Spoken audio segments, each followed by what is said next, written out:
قربانی عوام سے لی جا رہی ہے. حکومت نے اپنے مرات میں کیا کمی کی ہے؟ حکومت نے عوام کے لیے کیا قربانی دی ہے؟ حکومت غریب عوام کے منہ سے نوالا چھین کر اشرافیہ کو نواز رہا ہے. سابق گورنر سندھ محمد زبیر اب سے کچھ دیر پہلے یہ اپوزیشن ارکان کی پریس ٹاک ہوئی ہے. ایک حکومت کا پیٹرول اور ڈیزل کی قیمت میں محدود اضافہ کرنا بہت محنت کا کام ہے. پیشگی منصوبہ بندی روابط اور انتظامات کی لمبی داستان ہے. اگر وہ سب نہ کیا ہوتا تو آج پیٹرول 375 روپے فی لیٹر ہونا تھا. وزیر دفاع خواجہ محمد آصف کا بھی بڑا ایک انوکھا بیان ہے اس پہ. عوام پر مہنگائی کا بوجھ قابل قبول نہیں ہے. 12 ارب روپے کا جہاز خرید لیا جاتا ہے لیکن عوام کو پیٹرول کی مد میں سبسڈی نہیں دی جاتی. وزیر اعلیٰ خیبر پختونخوا سہیل آفریدی: حکومت نے عوام کے بجائے آئل کمپنیز کو فائدہ دیا، بالکل ویسے ہی جیسے حکومت نے شوگر ملز کو چینی برآمد کرنے کی اجازت دے کر مالکان کو فائدہ پہنچایا لیکن عوام کو نقصان ہوا. سابق وزیر خزانہ مفتاح اسماعیل: پاکستان میں پیٹرول کی قیمتیں خطے میں سب سے زیادہ.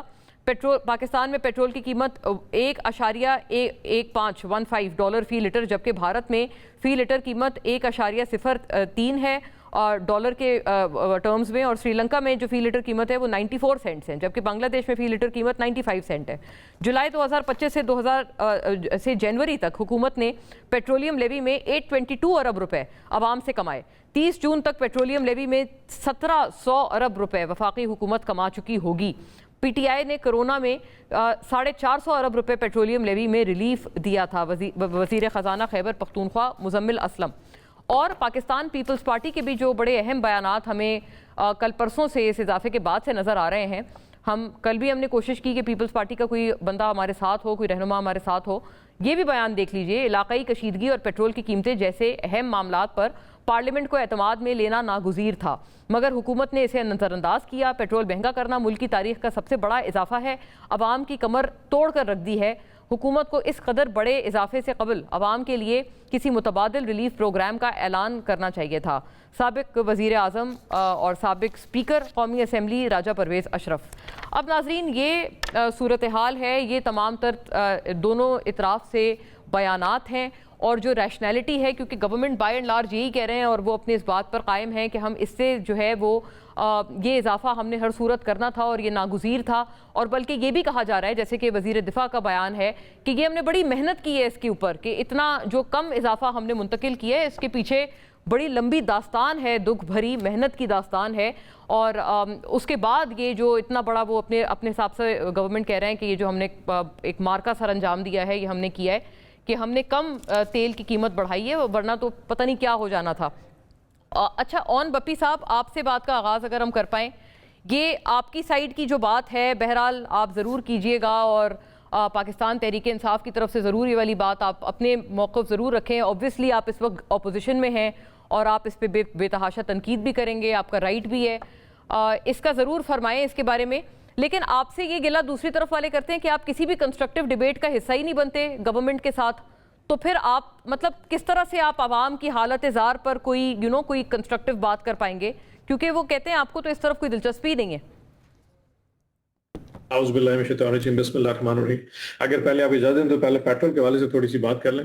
جیسے کہ آپ نے کمپیریزن دیا کہ پورے دنیا میں اگر اس وقت 20 ملکوں کا کمپیریزن جو آپ کے پاس پڑا، یہ کمپیریزن شیٹ میرے پاس بھی آئی پڑی ہے، تو اس میں پاکستان کے بعد اگر کوئی دوسرا ملک اس کے بعد نیچے رہا تو وہ امریکہ خود ہے جس کا 6.5% جس میں اضافہ ہوا ہے، اور پاکستان وہ واحد ملک ہے جہاں 21% اضافہ ہوا. جبکہ آج سے 3 دن پہلے ہمیں فائنانس منسٹر صاحب کہہ رہے تھے کہ جی 28 دن کا جو ہے نا ہمارے پاس سٹاک موجود ہے، اور یہ وہ سٹاک ہے جو کہ پرانی قیمت پر اٹھایا گیا تھا.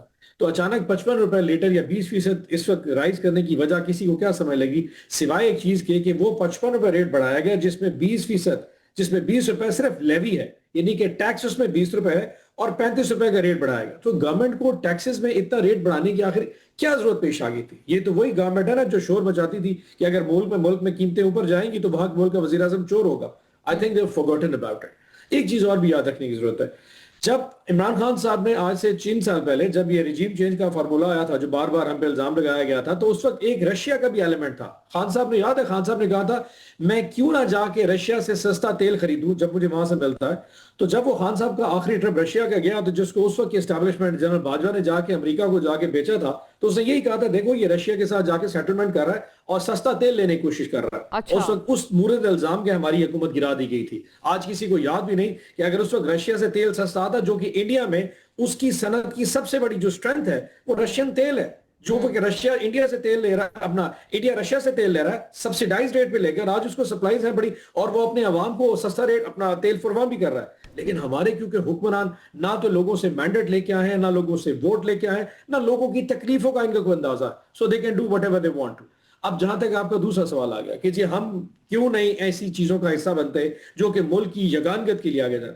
میں بارہا اپنے پچھلے 4 ٹاک شوز میں لوگوں کو بار بار کہہ چکا ہوں کہ جب اس گورنمنٹ میں جنگ میں جانے کا سوچا تھا تو کیا انہوں نے لوگوں سے اس کی رائے پوچھی تھی، یا لوگوں کی پلس چیک کی تھی، یا پارلیمان میں آ کے ہمیں کو بریفنگ دی تھی، یا اپنی کیبنٹ سے اپروول لی تھی؟ انہوں نے فیصلہ کیا، وہ جنگ میں چلے گئے. پورا پاکستان باشمول تحریک انصاف، ہم اپنی قوم، اپنی فوج اور اگر ہم حکومت کے پیچھے کھڑے ہیں، کوئی دوسری رائے نہیں. لیکن اگر کوئی پولیٹیکل نیریٹو بنانے کے لیے ہمیں کون سی جنگ میں چلے گئے اون صاحب؟ سوری، یہ تھوڑی کلیئرٹی دے دیجیے گا ہمیں بھی، ناظرین کو، کہ کس جنگ کی آپ بات کر رہے ہیں کہ جو آپ فرما رہے ہیں کہ بغیر پوچھے؟ پہلے افغانستان کی جنگ کی بات کر رہا ہوں. پہلے افغانستان سے تو افغانستان کی جنگ میں گئے تھے، اس وقت پارلیمان کو کوئی آن بورڈ نہیں کیا، لیکن انہوں نے فیصلہ کیا، پوری قوم باشمول تحریک انصاف اپنی فوج اور اپنی حکومت کے پیچھے کھڑے ہو گئی. ٹھیک ہے جی، آپ کی جنگ ہم آپ کے ساتھ ہے. اس کے بعد ہمیں کہا گیا جی آپ اس طرح کریں، پی ایم ہاؤس میں آ جائیں اور ہم آپ کو بریفنگ دیتے ہیں. یہ وہ بریفنگ ہے جو اسحاق ڈار صاحب اور خواجہ آصف صاحب ہمیں پارلیمان میں پہلے دے چکے تھے، اور شہباز شریف صاحب نے کوئی نئی چیز نہیں بتانی تھی. 0/0. اگر آپ کامران مرتضیٰ صاحب کی سٹیٹمنٹ لے لیں تو انہوں نے کہا کوئی نئی انفارمیشن نہیں تھی، وہ یہ جو پارلیمان میں دی گئی. تو ہم اس پولیٹیکل لیوریج کا حصہ نہیں بننا چاہ رہے تھے. سینیٹر صاحب اف آئی مے، کامران مرتضیٰ صاحب نے تو یہ بھی بیان دیا تھا کہ اس میں کچھ سیکیورٹی آفیشلز نے بھی ہونا تھا، اور چند لوگ، میں آپ کو اگر آپ مجھے بات پوری کرنے دیں تو I'll explain everything to you. جی کامران مرتضیٰ کی سٹیٹمنٹ کے بعد ہمارا پوائنٹ آف ویو آیا تھا. ہم نے یہ کہا تھا کہ اگر آپ نے یہ بریفنگ دینے بھی ہے تو آپ پارلیمان میں آ جائیں، اور اگر آپ کی بریفنگ دینی ہے تو ہمیں عسکری اداروں کے جو ہے لوگ وہ آ کے بریفنگ دیں. ہمیں شہباز شریف صاحب کی بریفنگ سے کوئی لینا نہ، ہم ان کی سٹیٹمنٹ جانتے ہیں، ان کو اتنا ہی پتا ہے جتنا شاید آپ کے کیمرہ مین کو پتا ہوگا. ایکچولی اگر آگے دینی ہے تو ڈی جی آئی ایس آ کے بتائیں گے، ڈی جی ایم او آگے بتائیں، جس پہ اس بات پہ شاید جب کامران مرتضیٰ یا فضل الرحمان صاحب نے شہباز شریف صاحب کو یہ کہا، بات پہ اگری بھی کیا. سو ایسی کو بریفنگ جب پارلیمان میں ہوگی ہم اس کا حصہ ضرور بنیں گے. لیکن اگر کوئی صرف پولیٹیکل نیریٹو بنانے کے لیے ہمیں بلانا چاہ رہا تھا پی ایم آفس میں، سوری، ہم ایسی کسی سازش کا حصہ نہیں بننا چاہ رہے تھے. تو نہیں، آپ یہ کیا، میں اس لیے عرض کر رہی ہوں، کیا آپ یہ کہہ رہے ہیں کہ وہ تو ان کی طرف کا موقف یہ ہے کہ اگر آپ آتے تو اس میں سیکیورٹی آفیشلز بھی ہوتے، لیکن آپ پھر بھی آپ یہی بات کر رہے ہیں؟ ایسا نہیں ہے. نہیں، ہمیں تو اب that's totally wrong G.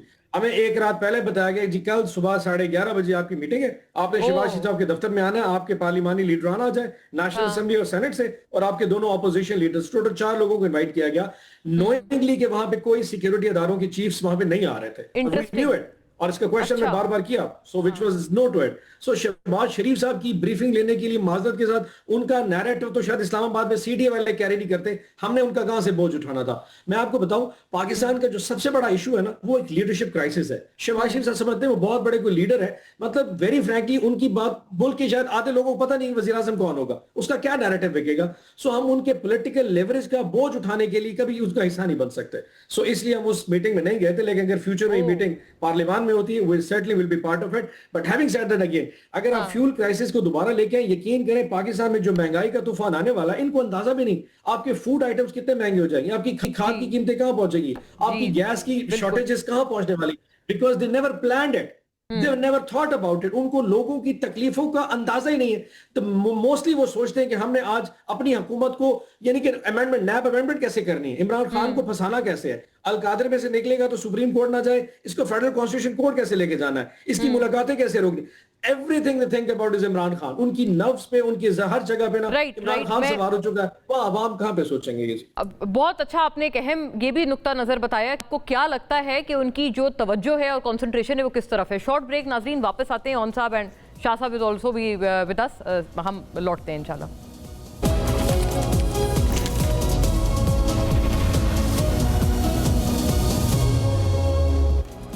Welcome back ناظرین. وہی سے بات کو آگے بڑھاتے ہیں اور اس بار ہمارے ساتھ بریک کے سید ناصر حسین شاہ صاحب بھی جوائن کر چکے ہیں ہمیں. اسٹالورٹ آف دا پیپلز پارٹی، صوبائی وزیر ہیں سندھ کے. بہت خوش آمدید آپ کو شاہ صاحب. اور شاہ صاحب اگر میں عرض کر پاؤں، ظاہر ہے آپ لوگ اس وقت تنقید تو بہرحال کر رہے ہیں، لیکن کیا یہ بھی بات غلط نہیں ہے کہ جب اس وقت خان صاحب کی گورنمنٹ کو گھر بھیجا گیا تھا تو آپ لوگوں کے خیال سے جو اکنامک کرائسس تھا وہ اس کی پیوٹل وجہ تھا، جس وجہ سے آپ نے کہا تھا کہ یہ ایک روز بھی اس حکومت کا، پی ٹی آئی گورنمنٹ کا رکنا ہمارے لیے بہت بڑا درد سر ہے. بلاول صاحب کی بات ناظرین، اور شاہ صاحب یہ آپ بھی پلیز سنیے گا. یہ مارچ 2022 کا بلاول صاحب کا یہ بیان ہے.